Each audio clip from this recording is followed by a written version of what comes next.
Hi, எப்படி இருக்கீங்க? நம்ம ஸ்பைடர் ஏசி கைடை வந்து ஃபஸ்ட் டைம் வரீங்களா? சப்ஸ்கிரைப் பண்ணி பாருங்கள். நிறைய யூஸ்ஃபுல்லான விஷயம் போடுறேன். பேனல் ரிமூவ் பண்ண இன்றைக்கி எப்படின்னு சொல்ல போகிறேன். சில பேர் பேனல் ரிமூவ் பண்ண தெரியாமல் வேக்கம் கிளீனர் வச்சு அப்படியே க்ளீன் பண்ணுறேன்றாங்க. அந்த மாதிரி பண்ணக்கூடாது. ஸோ பேனல் எப்படி ஏசியோட பேனல் ரிமூவ் பண்ணுன்னு இன்றைக்கி நான் உங்கள்கிட்ட காட்டுறேன். முதல்ல எம்சிபி ஆஃப் பண்ணிவிட்டு ஃப்ளக்கை ரிமூவ் பண்ணிவிடுங்க. ஃபில்டரை வந்து அடுத்தது ஏசியை ஓப்பன் பண்ணி ஃபில்டரை ரிமூவ் பண்ணிவிடுங்க. ரிமூவ் பண்ணிட்ட பிறகு இங்கே பார்த்தீங்கன்னா 3 ஸ்க்ரூ தான் கொடுத்துருக்காங்க. சில ஏசியில் நிறைய 6 ஸ்க்ரூலாம் வரும். அதுக்கு மேலே வரும். எத்தனை ஸ்க்ரூ இருக்கோ அத்தனை ஸ்க்ரூவை நீங்கள் ரிமூவ் பண்ணிவிடுங்க. அப்புறம் டிஸ்பிளே ஜாக் வருங்க. அந்த ஜாக் வந்து பார்த்தீங்கன்னா கார்னரில் ஒரு கிளிப்பு மாதிரி குத்துவாங்க. அந்த கிளிப்பை வந்து நான் ஒரு கையில் கேமரா வச்சதுனால என்னால் வந்து உங்களுக்கு 2 கையில் ரிமூவ் பண்ணி காட்ட முடியல. ஸோ நீங்கள் பண்ணும்போது 2 கையில் ப்ரெஸ் பண்ணிவிட்டு ரிமூவ் பண்ணிங்கன்னா அது ஜாக் வந்துடும். அது ரொம்ப பெரிய விஷயம் இல்லை. நீங்கள் நார்மலாகவே அந்த நார்மலாக ப்ரெஸ் பண்ணி எடுத்தாலே வந்துடும். சிலதெல்லாம் பார்த்தீங்கன்னா இந்த ஸ்விங் இருக்குங்களா, அது கீழேயும் ஸ்க்ரூஸ் எல்லாம் கொடுத்துருப்பாங்க. ஸோ சில பிராண்டட்லாம் வரும். இந்த பிராண்டட்லாம் வரல.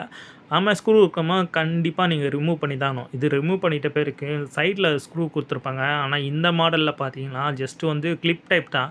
ஸ்க்ரூ ட்ரைவர் விட்டு நீக்கினாலே போதும், வந்துடும். இதெல்லாம் ஸ்க்ரூ ரிமூவ் பண்ணிட்ட பிறகு மேலே முக்கியமான விஷயம் என்னென்னா, ஏசிக்கு மேலே பார்த்தீங்கன்னா 3 லாக் தருவாங்க.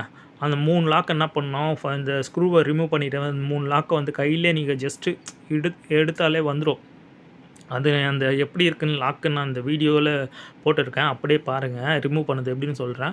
அந்த லாக்கை ஜஸ்ட்டு ரிமூவ் பண்ணிங்கன்னா போதும். அந்த பேனல் அப்படியே லைட்டாக 2 சைடில் வந்து கை வச்சு லைட்டாக ஷேக் பண்ணி எடுத்தாலே போதும். இந்த பேனல் நம்ம கைக்கு வந்துடுங்க. இது ரொம்ப சிம்பிள் தான். நீங்கள் வீட்டில் ட்ரை பண்ணிங்கன்னா அடுத்தடுத்தது ரொம்ப நீங்களே ஈஸியாக ஹேண்டில் பண்ண பார்த்துருவீங்க. எல்லா ஈஸியாக கை வச்சுருவீங்க. இந்த பேக் இருக்குங்களா, இங்கே தான் இருக்குது அந்த 3 லாக்கு. அப்படியே ரிமூவ் பண்ணிகிட்டே வந்துச்சிங்களா பேனலில். என்னால் வீடியோ பிடிக்க முடியாதனால ஃபுல்லாக காட்ட முடியலங்க, சாரி. அடுத்த வீடியோலாம் போடும்போது யாரனா வந்து கேமரா பிடி சொல்லிவிட்டு நான் உங்களுக்கு நிறைய விஷயத்தெல்லாம் காட்டுறேன்.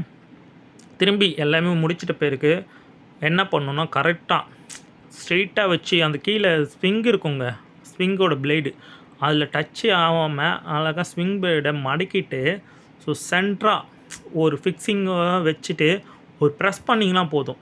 பின்னாடி வந்து லாக்கில் வந்து திரும்பி ப்ரெஸ் ஆகிடும். அப்புறம் வந்து நீங்கள் கைட்டின ஸ்க்ரூவை எப்படி கைட்டினீங்களோ அதேமாதிரி அந்த ஸ்க்ரூவெல்லாம் நீங்கள் போட்டுட்டு திரும்பி இந்த ஜாக்கை வந்து கனெக்ட் பண்ணாலே போதும். இது சிம்பிளாக முடிஞ்சிடும். அந்த லாக் சொன்னீங்களே, இது தான் அந்த லாக். அந்த 3 லாக்குமே இது தான். இன்னும் யூஸ்ஃபுல்லான விஷயம்னா நிறைய போடுறேன். நம்மளை வந்து லைக் பண்ணிவிட்டு சப்ஸ்கிரைப் பண்ணி பாருங்கள். அப்பப்போ எனக்கு சப்போர்ட் பண்ணுங்கள். நிறைய வீடியோ போடுறேன். ஏசி எதனா ஃபால்ட்டுன்னா அடுத்தது போடுறதுலாம் ஃபால்ட்டு எப்படி ரெடி பண்ணுறதுன்னு சொல்கிறேன். இந்த மாதிரி யூஸ்ஃபுல்லான விஷயம் உங்களுக்கு ஓகே வந்தால் லைக் பண்ணிவிட்டு பாருங்கள். எனக்கு சப்போர்ட் பண்ணுங்கள்.